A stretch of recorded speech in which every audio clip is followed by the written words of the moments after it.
नमस्कार। चलिए आज हम गहराई से समझते हैं चित्रा बनर्जी दिवाकरुनी के बहुत ही खूबसूरत नॉवल ओलिएंडर गर्ल को। ये एक ऐसी लड़की की कहानी है जो अपनी जड़ों को, अपनी असली पहचान को खोजने के लिए एक लंबे सफ़र पर निकल पड़ती है। तो देखते हैं कि आज हम क्या क्या कवर करने वाले हैं। हम शुरुआत करेंगे ऑथर और कहानी के बैकग्राउंड से, फिर उस राज की बात करेंगे जिससे सब कुछ बदल जाता है। कुरोबी के अमेरिका के सफ़र को देखेंगे, नॉवल के ज़रूरी थीम्स को समझेंगे और आखिर में जानेंगे कि ओलिएंडर का प्रतीक, इसका सिंबल इतना खास क्यों है।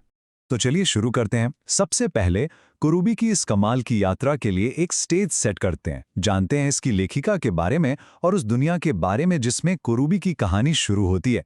शुरुआत करते हैं ऑथर चित्रा बनर्जी दिवाकरुनी से। वो डायस्पोरा फिक्शन की एक बहुत जानी मानी आवाज़ हैं।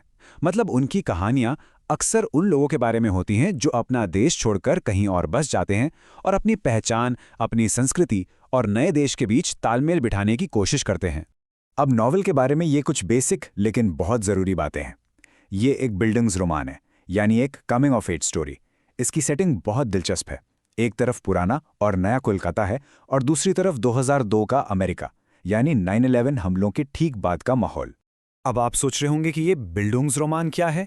देखिए, ये एक जर्मन शब्द है। इसका मतलब है ऐसी कहानी जिसमें मेन कैरेक्टर बचपन से बड़े होने तक मानसिक और नैतिक तौर पर बहुत बदलता है, बहुत कुछ सीखता है।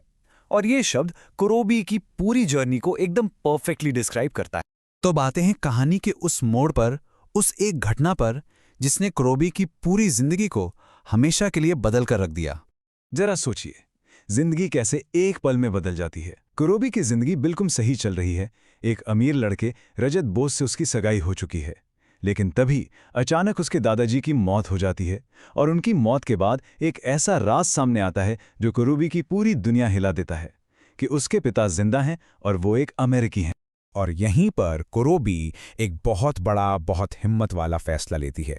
वो अपनी शादी रोकने पर अड़ जाती है और कहती है कि जब तक वो अपने पिता को ढूंढ नहीं लेती, जब तक वो अपनी असली पहचान जान नहीं लेती, वो शादी नहीं कर सकती। ये सिर्फ एक जिद नहीं, ये अपनी सच्चाई जानने की एक लड़ाई है। तो चलिए अब कुरोबी के साथ चलते हैं अमेरिका, उसकी इस नई और मुश्किल जर्नी पर, जहां वो एक नई दुनिया और अपने छिपे हुए अतीत दोनों का सामना करती है। और ये देखिए, इन दो दुनियाओं में जमीन आसमान का फर्क है। एक तरफ कोलकाता में उसका घर, जहां वो एक सुरक्षित, पारंपरिक और जानी पहचानी जिंदगी जी रही थी, और दूसरी तरफ है 9/11 के बाद का अमेरिका, एक बिल्कुल अनजानी जगह जहां उसे कल्चर शॉक लगता है, नस्लीय तनाव है और हर तरफ एक बेचैनी का माहौल है। अमेरिका पहुंचकर उसकी खोज सिर्फ एक इंसान को ढूंढने की नहीं रह जाती। उसे एक बहुत ही चौंकाने वाली सच्चाई पता चलती है। उसके पिता रॉब एक अफ्रीकन अमेरिकी व्यक्ति हैं, और ये भी पता चलता है कि उसके दादाजी ने उन्हें सिर्फ उनके रंग की वजह से, नस्लवाद की वजह से कभी स्वीकार नहीं किया था। ये सच कुरोबी को जड़ से हिला देता है। और ये नॉवल एक बहुत ही दिलचस्प चीज़ करता है। ये दिखाता है कि भेदभाव सिर्फ अमेरिका में नहीं है।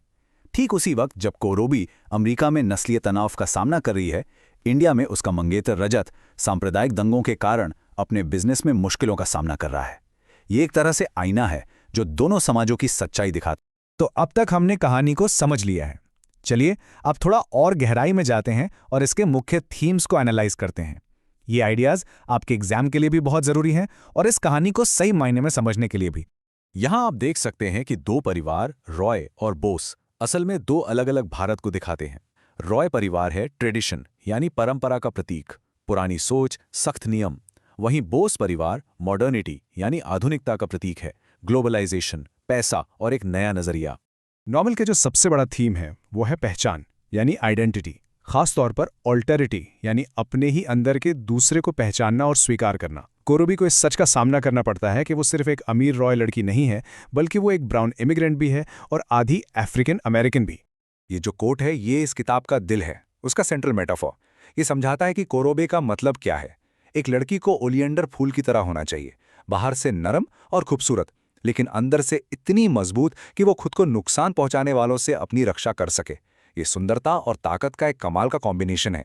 तो इस पूरी यात्रा के बाद, इतना कुछ जानने और सहने के बाद, जब कुरोबी भारत वापस आती है तो क्या होता है, चलिए देखते हैं। यहाँ आप साफ साफ देख सकते हैं कि कुरोबी कितनी बदल गई है। इस सफर से पहले वो एक दब्बू, दूसरों पर निर्भर रहने वाली लड़की थी। लेकिन सफर के बाद वो एक आज़ाद, मजबूत और आत्मजागरूक महिला बन जाती है जिसे दुनिया की और अपनी पहचान की समझ है। और नॉवल का अंत एक बहुत ही मॉडर्न मैसेज देता है। वो अब कोई बेचारी राजकुमारी नहीं है जिससे बचाने कोई राजकुमार आएगा, बल्कि वो एक बराबर की पार्टनर बनती है, रजत के बिजनेस को बचाने में उसकी मदद करती है और उससे अपनी शर्तों पर शादी करती है।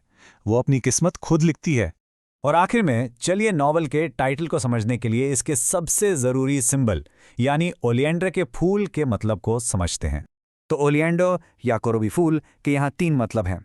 एक है सुंदरता, जो कोरोबी के बाहरी रूप को दिखाती है। दूसरा है मजबूती, यानी मुश्किल से मुश्किल हालात में भी टिके रहने की उसकी ताकत। और तीसरा, जो सबसे दिलचस्प है, वो है खतरा। वो परिवार के दबे हुए लाजों के लिए खतरा है, पुरानी सोच के लिए खतरा है। अगर आप एग्जाम के लिए तैयारी कर रहे हैं तो आप इस नॉवल को 2 नज़रियों से देख सकते हैं।